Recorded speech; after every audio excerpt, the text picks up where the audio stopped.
Cecilia, you're breaking my heart. My dear friend Mark Cox, he owned this when we were filming Still Game. He owned this red sports car, right? Now I don't know anything about cars really.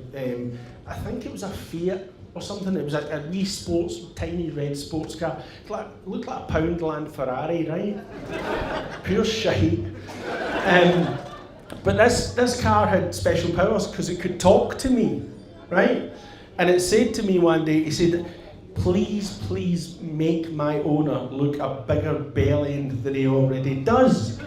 And I was like, yes, I'll certainly oblige. And we were rehearsing panto somewhere, and it was a council venue, and there was these wee plastic stickers, the size of a tax disc, and it was a woman with a baby like that, an image, and it said, breastfeeding welcome here. To me, right? So that stayed on the back window of his car for 3 months. 3 months! And then I got a text message one night that just said, you're a child. And I knew exactly what he was talking about. After that one day we were filming in Maryhill and I got an early bath. I was finished early for whatever reason. I walked back, I'm about to get my wig taken off, and the guy who runs all the facilities vehicles, he said, oh, you played a blind of the day. And I was like, what are you talking about? He said, Cox's motor. And I was like, I've got no idea what you're talking about. And it turns out that the Cox's Poundland Ferrari was parked across from an MOT garage. And the guys who ran the garage had replaced the back of the Reggie plate with a new one. And it just said, ball bag. And I was like, fucking, yes. I was like, yes, this is the best fun ever. And then Coxie comes back and I said, Coxie, can you drop me in the tune? And he went, aye, no bother. And I phoned my wife at the time. I says, I'm coming to take you for dinner, come and see this. And he pulled up right outside the King's Theatre it was. And I went, look at the back. And she went, oh my God, that's too good. And the police pulled him over about an hour later, and he just went, wanker. That came back, and it wasn't even me. That had nothing to do with me, right? And he said to me one time, can I leave my car at your house tonight? And I was like, aye, fine, sure. He said, I'm going to, I said, fine, aye, no bother. And then about an hour after he left, I got a phone call from Ford Kiernan's wife, and she said to me, has Coxie got a wee red wanker mobile? I went, aye. And she said, well, you need to come outside, because they used to live across the road from me. You need to come outside, it's smashed into the railings. And sure enough, the car had rolled away from the front door of my house and crossed the road and smashed into the railings of the local park, which I stayed beside. And I was like, oh, and so I'm looking for my phone. And then my neighbour walks by, really nice guy.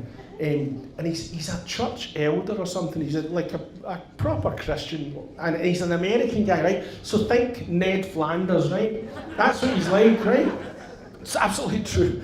And he's out with his wee boy and the dog, and excuse me, and he's walking down the road with the dog, and he sees the car smashed into the railings. He says, what's going on here? And I said, I don't really know, because I think his handbrake must have failed or something, and it's just rolled, and it rolled down the road, across the road, and smashed into the railings.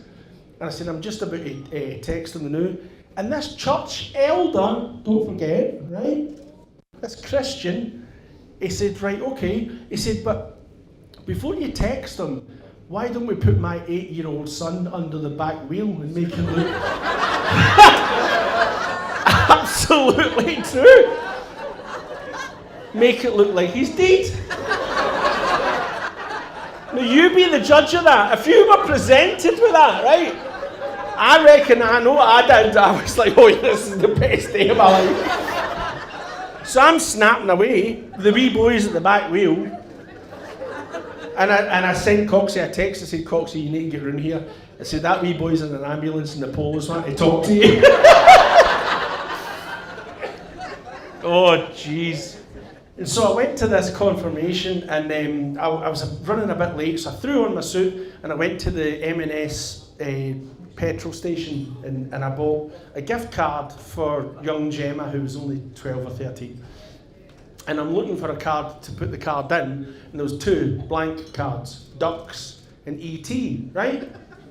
And so I'll just buy the E.T. thing. So I bought the E.T. card, did it all thing, signed it, blah, blah. And then went to the service, and God came down and he rocked the flock, right? And it was brilliant, apparently, all that shit. And we went back to the house for the purvey, right? And it's a beautiful house, right? I mean, well padded. It's like Downton Abbey, this house, right? And the place was kind of crammed with pensioners. There was a collective age of about 1,000 in the room, right? And I was doing the tea, I'll do the tea run, Sam doing the teas, hi, how you doing, and blah, blah, blah. Then the bishop arrives, we lieutenants, wizards, whatever you call that, I don't know. And so I'm out of the room, I'm in the kitchen, I'm getting more tea, and I come back in, and the head of the house, the head of Downton Abbey, he's standing beside the bishop, and he turns around and he points at me, and he goes, "It was him!" Like that. And I'm going, what the right, what have I done now? And he said, the bishop said to me, "Yes, I really have a question for you." I said, "Carry on, go ahead. Why would you consider it appropriate to bring an E.T. card to a child's confirmation?" Right? And I was like, what's he talking about, right? And then I look onto the mantelpiece, right? And there's all the cards are up on the mantelpiece, and there's doves and like hands praying and things like that. And Jesus with his hipster beard going, "Aim to get any skins," you know what I mean? And then there's a carriage clock full of stour. And then the other side there's Mary, with her, she's got her, "It's all right, everybody, I've made soup" face.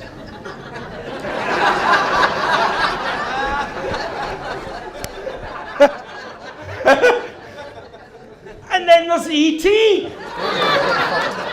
Right? And he said to me, "Why on earth did you do?" And I went, and this, I don't know where this came from. It came right out of my mouth. I don't know where it came from, right? And I said, "Well, it's very simple, actually." I said, "E.T. is Christianity for kids." And that is exactly the reaction I got. Right? And all the pensioners are looking at me, right? There's 1,000 years of age in here, and they're all looking at me. And then again, I don't know where this came from. I said, no, hang on a minute, to the bish. I said, "Hang on a minute." I said, "E.T., right? He came down, he was pursued and persecuted by non-believers. He died, he rose again, and then he went up the road." And he went, I never, nice robes and all that, fucking ridiculous. And I never ever considered it like that before. And all the pensioners are like, "You've just been clammed by a guy from Milton, mate." Thanks, Paul. It's a true story. So what happened was, years ago, I used to live down in Glasgow Green, right? And thanks, man. It was a lovely wee flat, and it used to look right onto the green. And I was coming home from town one day, and there's a film unit just appears, right, as you know happens sometimes. I said, "I'll go and say hello," and it turns out it was Taggart, right? And so I went to say hello, and Alex Norton and Colin McCready were there. And Colin, they're all dressed up in their detective gear, and Colin, I've known Colin for a long time. He's the wee useless ginger one in Taggart, right? And so I say hello, and I go upstairs, make my tea, go to my bed, think nothing more of it. Next day, Colin phones me up, and he went, You put a framed fanny in my costume yesterday." And I was like, "Well, tell me what happened." And it was right enough, right? Somebody, it was like the size of an After Eight mint, this wee frame, right? And somebody cut a fanny out of a notebook and put it in the frame. And he thought that was me, right? And I was like, "Colin, I have no idea what you're talking about." "No, it's definitely you. You're the only person that would have done that." And I was like, no. I said, I had to talk him through it. I said, "Colin, consider this for a second, right? I know you're no a real detective, right? I mean, you're barely even a real actor, right? But that would presuppose that I've left the house this morning and gone, keys, phone, money, framed fanny, on the off chance that I meet one. And he went, no, it was definitely you, and he still believed, and it wasn't me, but it was not me. And I met him last year up in Pitlochry, and he said to me, mind that time you put the framed fanny in? I said, Colin, it wasn't me. And then I'm sitting, you know how sometimes you turn things over in your head? I'm sitting that night and I'm going, well, I'm as well to get hung for a sheep as a lamb, right? So I went onto Amazon and I ordered 12 tiny wee frames like that, right? And I said, I'm just going, aye, absolutely. That was phase 1 of the operation, that was complete, right? What I didn't realise was I then had to go and buy a nude book. And I was like, oh, right, okay. So I went down to Dumbarton Road to the convenience store. I didn't even know if they still existed, nude books, right? Because I'm very clean living, you know. Shut up. And so I went in, but right enough, the nude books are still there on the top shelf, right? And it was that old, this nude book that I bought. It was, it was that old that it came with a free DVD. And so I just went up to the counter and I put the thing down, and this woman's looking at me, right? She's, that's Winston, if he's still game, buying a nude book. Surely he's got broadband. And I just paid for the nude book, went up the road. It was a great night, actually cutting fannies. Puffy, excellent. Hairless. You've been brilliant. Thank you. Jubilation, she loves me again.